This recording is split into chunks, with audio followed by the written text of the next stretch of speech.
हाँ देखो बेटा, अभी तक हम लोगों ने बात किया था रूट वर्ड की।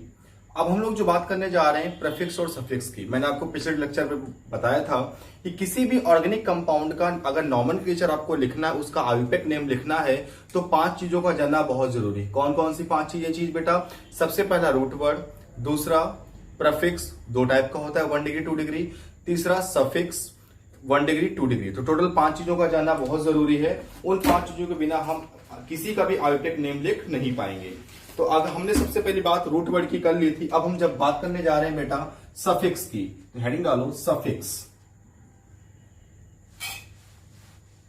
हेडिंग पड़ेगी suffix.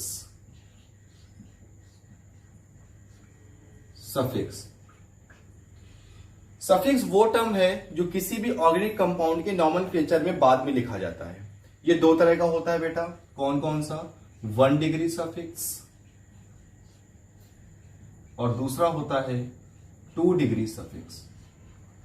First one 1 degree suffix और दूसरा क्या होता है बेटा? 2 डिग्री सफिक्स होता है। ठीक है, देखो बात ही आती है कि 1 डिग्री सफिक्स क्या होता है और 2 डिग्री सफिक्स क्या होता है। तो सबसे पहले बात हम 1 डिग्री सफिक्स की बात करेंगे।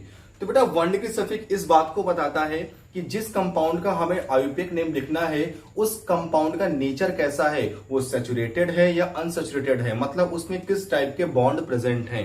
ठीक है ना? तो ये क्या बताता है? राइट डाउन बेटा। It tells us about the nature of compound. The nature of compound मतलब अगर उसमें सिंगल बॉन्ड है, कैसा बॉन्ड है बेटा? सिंगल बॉन्ड है, तो क्या लिखेंगे बेटा उसको हम? एन। डबल है, क्या लिखेंगे बेटा उसको हम? इन। और ट्रिपल है तो क्या लिखेंगे? आइन। आपको पता है अगर उसमें केवल सिंगल बॉन्ड प्रेजेंट है तो कैसा होगा बेटा? वो सैचुरेटेड होगा। कैसा होगा बेटा? वो सैचुरेटेड होगा कंपाउंड।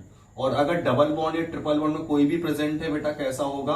अनसैचुरेटेड होगा। कैसा होगा बेटा?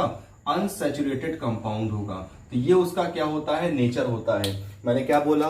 1 डिग्री सफिक्स आपको क्या बताता है कि जिस कार्बन कंटेनिंग कंपाउंड का मुझे आईयूपीएसी नेम लिखना है, उसमें किस तरह का बॉन्ड प्रेजेंट है या उसका नेचर कैसा है, इसके बारे में कौन बताता है? 1 डिग्री सफिक्स बताता है। अब बात आती है 2 डिग्री सफिक्स की। तो 2 डिग्री सफिक्स की हम बात करें तो जब भी हम किसी ऑर्गेनिक कंपाउंड में या जिस भी कंपाउंड का मुझे आईयूपीएसी नेम लिखना होगा, अगर उसमें एक से ज्यादा फंक्शनल ग्रुप प्रेजेंट होंगे तो उसमें हम प्रायोरिटी ऑर्डर देते हैं। मैं आपको प्रायोरिटी ऑर्डर लिखाऊंगा, उसको याद करने की ट्रिक भी बताऊंगा। तो उसमें क्या करते हैं हम लोग? प्रायोरिटी ऑर्डर देते हैं और नंबरिंग देते हैं 1 2 3। तो जो सीनियर फंक्शनल ग्रुप होता है उसका नाम हम किसके अकॉर्डिंग लिखते हैं बेटा? 2 डिग्री सफिक्स के अकॉर्डिंग। और जो जूनियर होते हैं उनको हम 2 डिग्री प्रीफिक्स के अकॉर्डिंग नेम लिखते हैं। ठीक है बेटा, देखो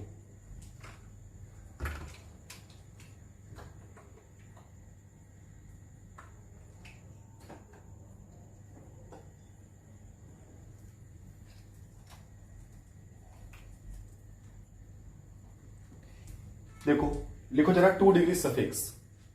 हेडिंग डालो 2 डिग्री सफिक्स। देखो it tells us about the type of senior functional group. The type of senior functional group. तो यहां मैं लिखूंगा 2 डिग्री सफिक्स नेम और फिर उसका नेम यहां लिखूंगा फंक्शनल ग्रुप, यहां पे रहेगा फंक्शनल ग्रुप और यहां पर उसका 2 डिग्री सफिक्स नेम, जो कि हमें याद रखना है और हमें बहुत जरूरत पड़ती है। 2 डिग्री सफिक्स नेम किसको देंगे बेटा? जो हमारा प्रायोरिटी ऑर्डर में पहला आ रहा होगा, जिसको हम नंबर 1 देंगे, या सिंपल सी बात ये कह सकते हो प्रायोरिटी ऑर्डर में जो सबसे ऊपर आ रहा होता है उसको हम क्या करते हैं? उसका हम 2 डिग्री सफिक्स नेम लिखते हैं। उसके बाद वालों का क्या लिखते हैं बेटा? 2 डिग्री प्रीफिक्स नेम लिखते हैं। ठीक है, देखो अगर हमारा फंक्शनल ग्रुप OH है, अगर हमारा फंक्शनल ग्रुप OH है तो 2 डिग्री सफिक्स का नाम होता है ऑल। ठीक है, अगर हमारा ये SH है तो क्या लिखेंगे बेटा? थायोल।